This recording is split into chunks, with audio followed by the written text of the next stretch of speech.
In this video, I'm going to be talking about life insurance and how it can be used as a tax-free income source. Hi, my name is Pascal Manigat and you're watching the Financial Ownership Podcast. In some of my other videos, I mentioned some of the other ways you could get tax-free income. I mentioned how you could get it through life insurance, how you could get it through municipal bonds, and how you could get it through Roth IRA.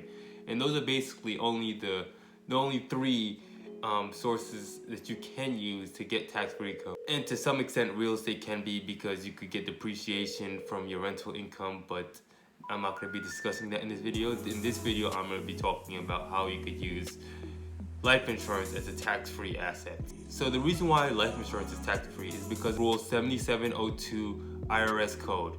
And what that says basically is if life insurance meets the guidelines of either CVAT, cash value accumulation test, or GPT, guideline premium test, if it meets either one of those guidelines and it does not break any of those rules, your contract qualifies as a life insurance policy.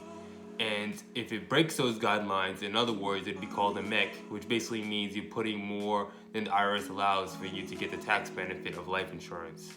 Essentially, what Rule 7702 means is that you get the death benefit of it tax-free to your beneficiaries, and the accumulation of your life insurance assets also grows tax-free. Before these guidelines were actually narrowed down, there wasn't any strict guidelines of a life insurance policy. Like before the 1980s, before the citations and the tax codes of TEFRA, DEFRA, and TAMRA came out, people actually used to be, really wealthy people used to do things to avoid taxes legally because they were allowed to at the time, where they would put $500,000 in a life insurance policy and also have $500,000 in death benefit.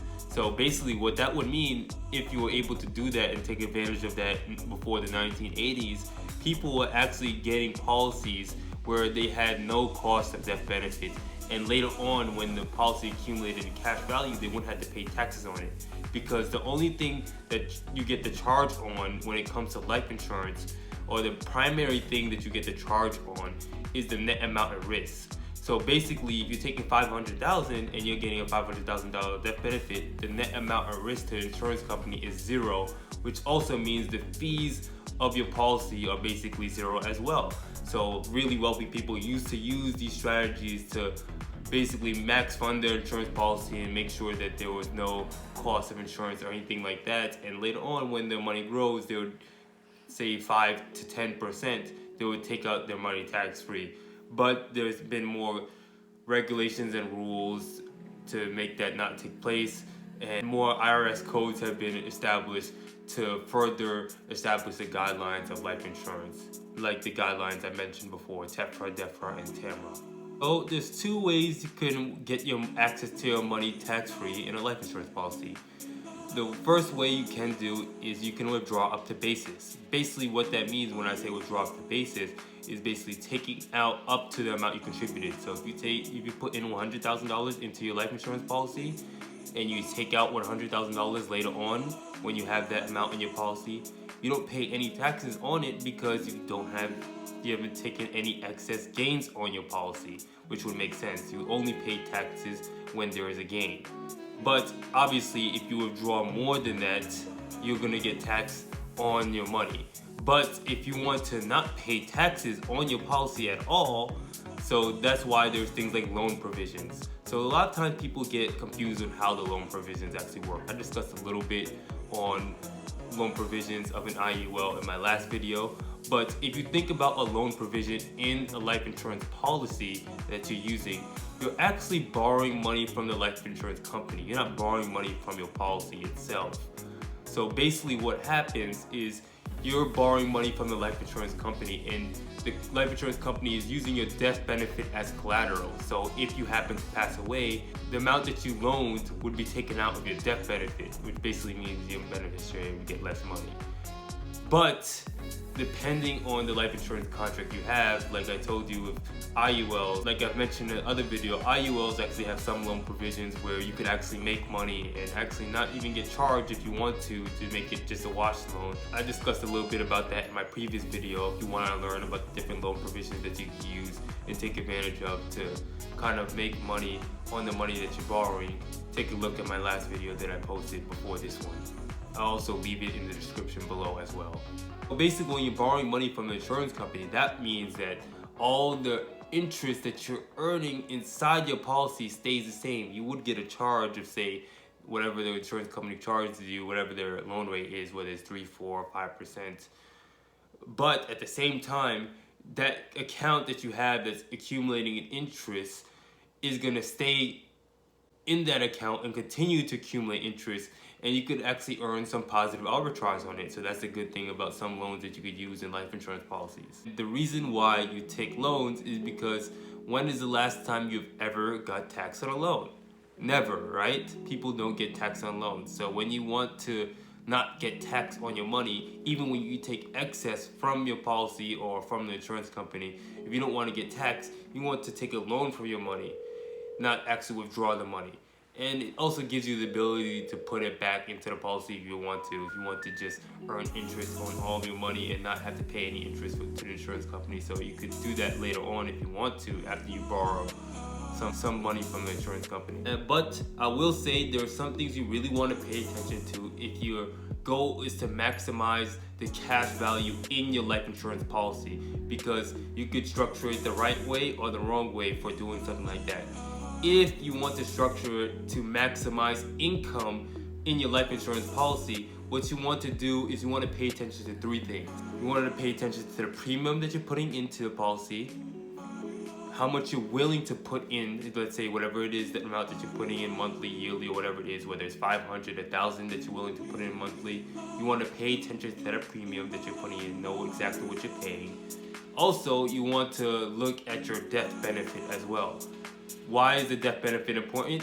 Because when you're trying to maximize income in your life insurance policy, you want the minimum death benefit for the most amount of cash that you're putting in, so the fees are as low as possible. Like I was talking about before, people didn't pay any fees when they were maximizing their life insurance contract. Now you can't do that, but you can still take advantage of it to a certain extent. And the good thing is the policies that people had before, when they had the basically 0 fee, they didn't have to change their policy due to legislation or anything like that. So basically, you don't have to worry about the government changing laws about life insurance or anything like that. If you get the tax advantages of the life insurance now, you don't have to worry about future legislation stopping you from using the policy the way it's designed when you got it. And another thing is another reason why you want to pay attention to the death benefit and make sure it's a minimum death benefit is because death benefit drives the fees and the commissions on your policy.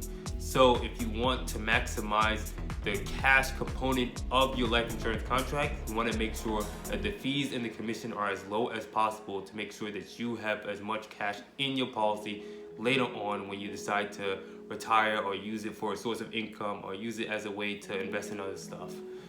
And because of these benefits that I'm talking about, a lot of people are using things like life insurance as a way to get higher rates of return relative to the risk that they're taking. They wouldn't be able to get that same rate of return maybe in, say, a bond portfolio, where you could, in a life insurance contract, you can be linked to the market but not necessarily invested in the market.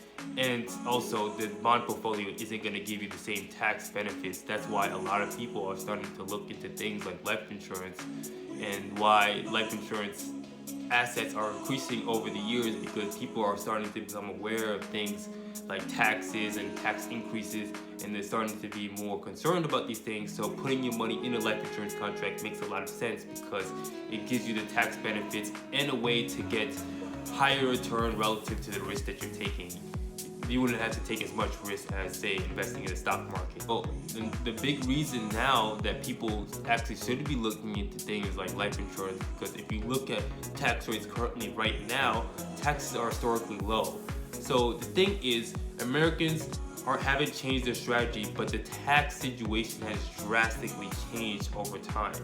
So in the 1980s, it actually made a lot of sense to defer your taxes because there were people in the 1980s were in a higher tax bracket at that time than they are today. So if I knew that I'm going to be paying less taxes in the future, yes, it makes sense to defer my taxes to the future because I'm going to be paying less taxes in the future. But if you look at now, we're at historically low tax rates. If you look at the last 100 years, of what taxes used to be in the US, we're currently at one of the lower tax rates right now. So the question to you, if you're looking to maximize the amount of money that you have, why would you defer your taxes for later when it's likely that, because if you think about it, if right now we have historically low tax rates, wouldn't you want to take advantage of it?